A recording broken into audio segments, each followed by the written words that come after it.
Teacher talking sports, what it does, what it do, how we live. And when it comes to Trae Young, he could be one of the more polarizing figures in the NBA. People debate his value. Of course, he puts up some awesome point and assist totals during his career with the Atlanta Hawks, but then people point out his size and his deficiencies on defense. Now, the Hawks did have one run to the conference finals, but since then have been stuck in that play-in purgatory. Well, yesterday, I believe it was, or 2 days ago, Iman Shumpert went on ESPN and had some comments on Trae Young. They were asking, as you see, eligible to sign 4-year, $222 million extension this summer. They were asking if he should receive it. Here's some of what Shumpert had to say. I think back on that quote that I was talking about when Kevin Durant said he thinks the 6-foot point guard might be coming to an end. Oh, yeah, when he was on Mind the Game. And this is what I think he was. So, yes, Kevin Durant recently went on LeBron and Steve Nash podcast stating that, the 6'2" guard really isn't it anymore. I'm not going to quote him exactly because I'm not sure. But he made a comment similar to that, which is interesting because I'm pretty sure Bronny is like 6'2". So, but anyhow. Talking about where you're saying, yes, Trae Young, statistically, what he brings to a game of basketball, I get it. At 6, what is he, 6'2"? 6'3". 6'2", 6'3". It's tough to say, can he switch on to a 5 at the end of the game? I mean, that admittedly, that's a little weird, stating that, there's not many point guards that are going to be able to switch to a center at the end of a game.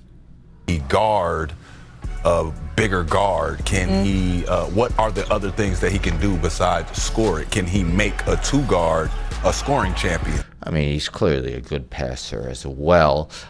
He could do more than score, but those are the things that we're thinking about and we're looking at when we're thinking of a smaller guard. You're thinking of a guy that can get guys going, that could pitch ahead, especially after seeing OKC and Indiana in the finals. You have to be thinking we have to change our game and change our style a little bit to make sure that we're pitching ahead. Yeah, I mean, they both had bigger guards as well, and Shai Gilgeous-Alexander and Tyrese Halliburton. But Trae Young's father, Ray Young, you see here, Rayford Young, had this to say in response to seeing this. So, what else besides scoring? These new retired NBA dudes y'all putting on ESPN got to start doing their homework. If Trae retired today, he's third all-time in assists average. I'm guessing that would be behind Magic and Stockton.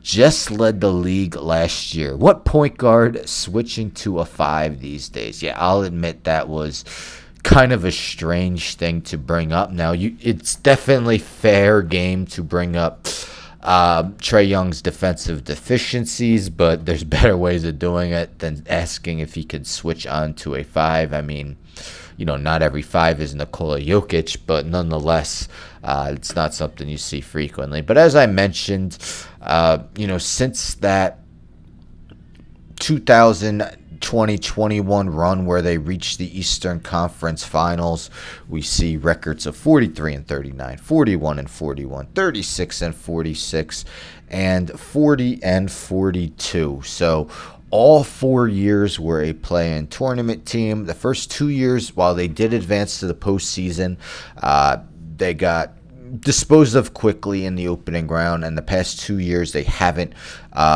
found their way out of the play-in tournament. Of course, this offseason, they have definitely been looking to upgrade, and it's a lot of shooters. So, traded for Kristaps Porzingis, gives them that stretch 5 they didn't really have in Okongwu or Clint Capella last season.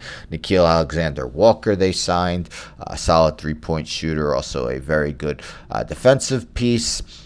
Luke Kennard, of course, has led the league in three-point percentage a couple seasons, consistently well over 40% from deep. Even Caleb Houston, who might not be in their rotation, but a guy that, could come off the bench and hit the three at around a 40% rate. So what are your thoughts on what Iman Shumpert had to say? And does Rayford Young, Trae's dad, have the right to respond like that? Of course, he's going to defend his son. But yeah, I'll admit some of what Shumpert said was questionable.